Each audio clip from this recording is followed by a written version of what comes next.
दोस्तों नमस्कार।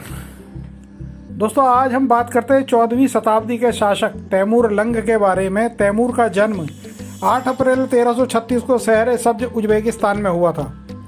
भारत की खनिज संपदा और स्वर्ण भंडार से आकृष्ट होकर तैमूर लंग ने भारत को लूटने का उस पर आक्रमण करने की योजना बनाई। 1369 ईस्वी में समरकंद के अमीर के रूप में अपने पिता के सिंहासन पर बैठने के बाद तैमूर विश्व विजय के लिए निकल पड़ा। कई देशों को विजित करते हुए 1398 ईस्वी में तैमूर ने भारत पर आक्रमण किया और दिल्ली तक बढ़ाया।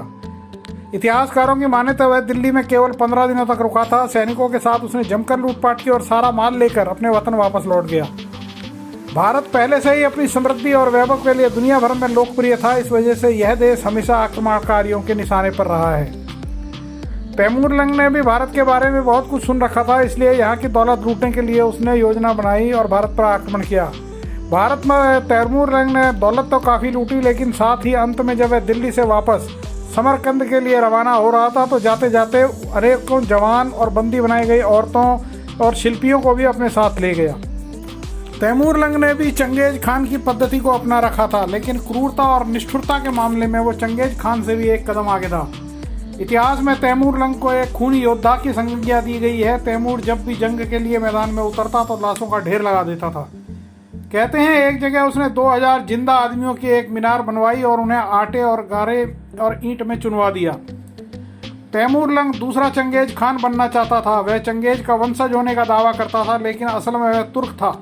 वह लंगड़ा था, इसलिए तैमूर लंग अर्थात लंगड़ा था, तो इसीलिए उसको तैमूर लंग कहते हैं। वह अपने बाप के बाद सन 1369 ईस्वी में समरकंद का शासक बना। इसके बाद ही उसने अपने विजय और क्रूरता की यात्रा शुरू की। वह बहुत बड़ा सिपह सलार था, लेकिन पूरा वहशी भी था। मध्य एशिया के मंगोल लोग इस बीच में मुसलमान हो चुके थे और तैमूर खुद भी मुसलमान था, लेकिन मुसलमानों से पाला पड़ने पर वह जरा भी मुलायमियत नहीं बरतता था।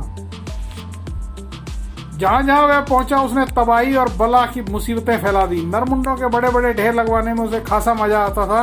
पूर्व में दिल्ली से लगाकर पश्चिम में एशिया कोचक तक उसने लाखों आदमियों का कत्ल कर डाला। उनके कटे सिरों को स्तूपों की शक्ल में जमवाया। तैमूर लंग का नाम पहले केवल तैमूर था। नाम के पीछे लंग जुड़ने की कहानी उसके जीवन की एक महत्वपूर्ण घटना है। ऐतिहासिक तथ्यों के मुताबिक युवावस्था में तैमूर के शरीर का दाहिना हिस्सा बुरी तरह घायल हो गया था। भारत से लौटने के बाद तैमूर ने सन 1400 में अंतोलिया पर आक्रमण किया और 1402 में अंगोरा के युद्ध में ऑटोमन तुर्कों को बुरी तरह से पराजित किया। 1405 में जब वह चीन की विजय की योजना बनाने लगा था, तब उस समय उसकी मृत्यु एक साधारण जुकाम से हो गई। एक अकल्पनीय दरिंदा शासक जिसने भारतीय जनता पर कहर बरसाया और दिल्ली के आसपास के राजाओं को नेस्तनाबूद किया, वो था तैमूर। तो दोस्तों ये जानकारी आपको कैसी लगी? आप हमारे चैनल को लाइक करें, चैनल को सब्सक्राइब करें, बेल आइकन की घंटी प्रेस करें, कमेंट बॉक्स में जाकर हमें कमेंट्स भी करें। आपका कीमती समय हमें देने के लिए धन्यवाद। नमस्कार।